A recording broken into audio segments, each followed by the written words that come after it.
So once again welcome to profit laddoo. तो आज मैं यहां पर हूं एक कंपनी जो रिन्यूएबल एनर्जी और ईवी सेक्टर से बिलोंग करती है, जिसका नाम जेंसॉल इंजीनियरिंग है।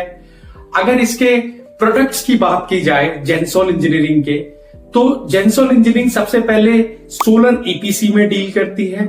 सोलर ईपीसी का मतलब क्या होता है? ईपीसी मतलब होता है इंजीनियरिंग, प्रोक्यूरमेंट और कंस्ट्रक्शन, यानी कि ये सोलर से related end to end solution provide कराती है। चाहे वो उसका डिजाइन हो, उसका प्रोक्यूरमेंट हो, यानी कि उसकी मटेरियल्स की जो खरीद बेच करना हो, या सोलर का इंस्टॉलेशन हो, तो ये कंपनी 1-to-1 सॉल्यूशन प्रोवाइड कराती है।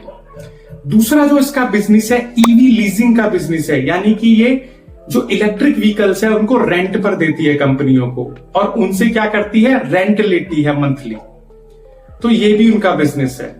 तीसरा जो इसका बिजनेस है वो है सोलर कंसल्टिंग का, जो इसका पहले प्राइमरी बिजनेस होता था। शुरुआत में जो इसका बिजनेस होता था उसमें क्या होता है, ये सोलर से रिलेटेड जितनी भी गाइडेंस है, जितनी भी रिकमेंडेशंस है, उससे रिलेटेड जितने प्रिकॉशंस हैं, गवर्नमेंट का जो सपोर्ट है, या किसी भी तरह का जो मतलब कितना कंजप्शन करना पड़ेगा, कितना उसमें एक्सपेंसेस होगा, वो सारी जानकारियां देती है ये कंपनी।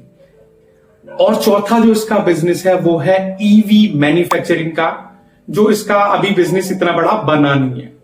लेकिन जो हम सोलर ईपीसी वाला बिजनेस देखें इसका, वो लगभग 70-80% इसके रेवेन्यू में मतलब कंट्रीब्यूशन करता है। और दूसरा जो बिजनेस है ईवी लीजिंग वाला, वो 15 से 20% का कंट्रीब्यूशन करता है। और जो सोलर कंसल्टिंग वाला इसका बिजनेस है वो लगभग 2 से 5% लगभग कंट्रीब्यूट करता है। और जो ईवी मैन्युफैक्चरिंग का जो बिजनेस है इसका, वो मतलब उससे कोई रेवेन्यू अभी जनरेट नहीं होता। तो अगर मैं जेंसॉल इंजीनियरिंग के मार्केट शेयर की बात करूं सोलर ईपीसी में, तो 1 से 2% का इसका मार्केट शेयर है। और अगर इसके कॉम्पिटिटर्स की मैं बात करता हूं और उनके मार्केट शेयर की बात करता हूं, तो सबसे पहले जो इसका सबसे बड़ा जो कॉम्पिटिटर है वो है L&T, जो 10 से 15% के मार्केट शेयर को लेके बैठा हुआ है। दूसरा जो इसका कॉम्पिटिटर है वो है विल्सन एंड स्टारलिंग, जिसका जो मार्केट शेयर है वो लगभग 8 से 12% का है। और तीसरा जो इसका कॉम्पिटिटर है टाटा पावर, जो 5 से 8% का मार्केट शेयर लेके बैठा हुआ है। और चौथा जो इसका कॉम्पिटिटर है वो है वारे एनर्जीज, जो 3 से 5% के मार्केट शेयर को लेके बैठे हुए हैं।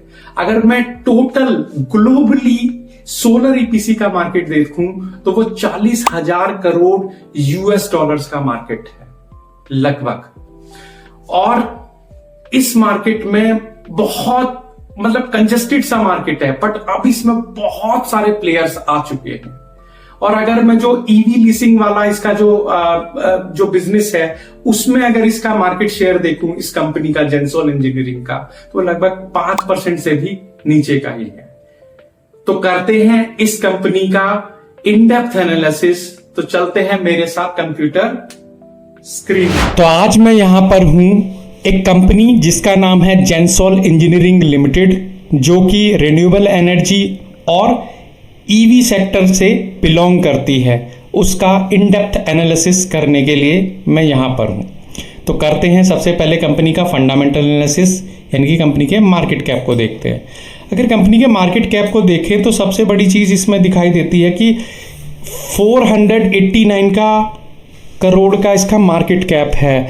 दैट मीन बहुत ही स्मॉल कंपनी है, और इसके अंदर ऑपरेटर्स आ सकते हैं, यानी कि ऑपरेटर्स इसे अपने हिसाब से घुमा सकते हैं, स्टॉक को कभी भी चढ़ा सकते हैं, अप ट्रेंड में ले जा सकते हैं, कभी लो ट्रेंड में ले जा सकते हैं। सबसे बड़ी चीज़ तो इस कंपनी के बारे में ये मैं बता दूं। दूसरी चीज़, स्टॉक का पीई कितना है? 5.66, और जो इंडस्ट्री का पीई है वो लगभग है 30.7, यानी कि स्टॉक अंडर वैल्यूड है। तो यार स्टॉक के अंडर वैल्यूड होने का क्या फ़ायदा अगर उसको घुमाएगा ही कोई और, हमारे अनुसार अगर वो अपनी प्रॉफिटेबिलिटी के अनुसार नहीं चलेगा, उसके अंदर कोई भी आ जा सकता है, इतनी छोटी कंपनी है। फिर आरओसी जो रिटर्न ऑन कैपिटल एम्प्लॉयड वो 14 है, आरओई इसका 20 है। देखो ये देख के लोग बहुत आ जाते हैं आरओई और आरओसी देख के, लेकिन भाई और भी बहुत सारी चीजें होती हैं किसी बिजनेस के अंदर, खाली ये दो चीज ही थोड़ी हैं, और भी तो चीजें हैं।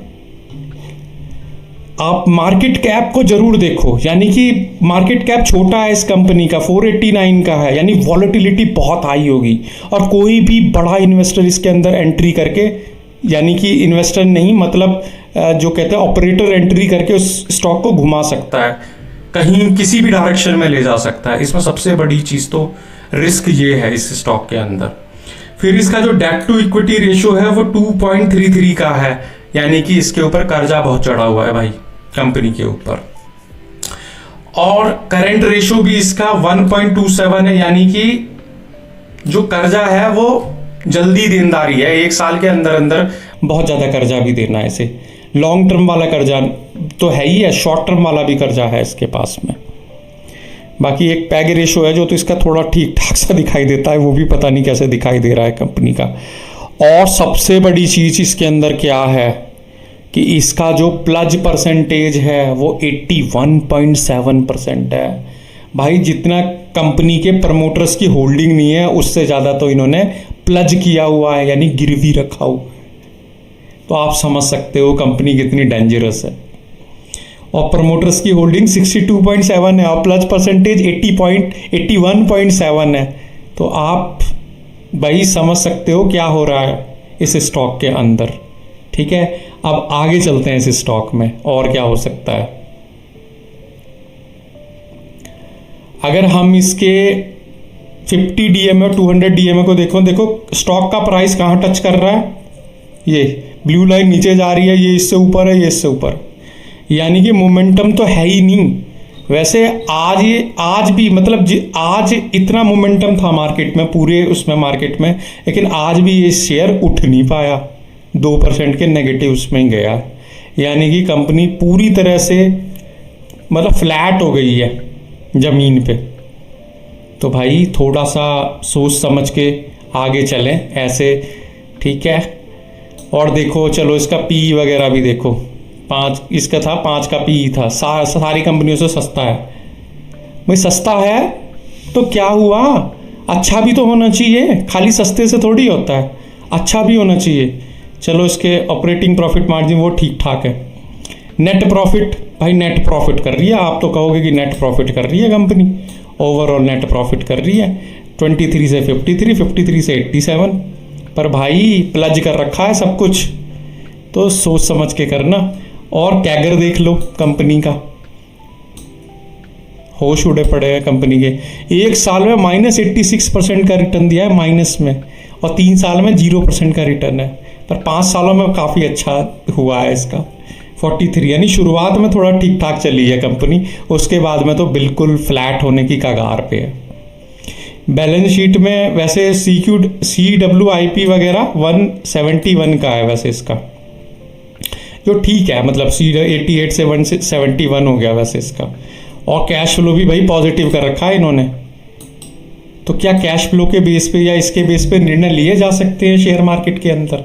बिल्कुल भी नहीं भाई। जो बेसिक्स है, जो चीज़ें हैं, वो तो देखने वाली हैं कि डेट नहीं होना चाहिए कंपनी के ऊपर। और क्या, अब चलो इसका शेयर होल्डिंग पैटर्न देखते हैं। शेयर होल्डिंग पैटर्न में भी वैसे 62% क्या दिखा रखे हैं कि इसमें प्रमोटर हैं, लेकिन प्रमोटर प्लज भी तो हैं, यानी गिरवी रखी हुई है अपनी ओनरशिप, उन्हें कोई नुकसान नहीं होगा प्रमोटर्स को। बाकी इसमें FII 0.63% और DII 0% है, और पब्लिक 35% फंसी हुई है। भाई ऐसे स्टॉक्स में पब्लिक को फंसा के चले जाते हैं ये लोग, ये मैंने देखा है। अब देखो पब्लिक फंस गई है। तो ओवरऑल मेरा यही व्यू है भाई कि थोड़ा सा सोच समझ के चलें इस तरह के स्टॉक्स में। खाली 1-2 चीज़ को देखकर ना लें कि ROE ROC देख लिया और चल लिए, वो 14 और 20% का हो गया और स्टॉक के अंदर चल दिए। मार्केट कैप भी वैल्यू रखता है, डेट इक्विटी रेशियो भी वैल्यू रखता है, आप करंट रेशियोज भी वैल्यू रखता है, प्रॉफिट मार्जिन्स भी वैल्यू रखता है, कैगर भी वैल्यू रखता है।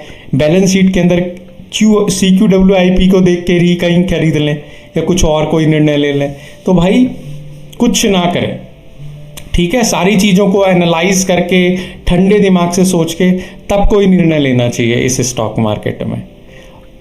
ठीक है, तो फंडामेंटली तो ये बिल्कुल भी स्टॉक मतलब स्ट्रॉन्ग स्टॉक है नहीं, बिल्कुल वीक स्टॉक है। उसके बाद इसका ट्रेंड एनालिसिस को देख लेते हैं।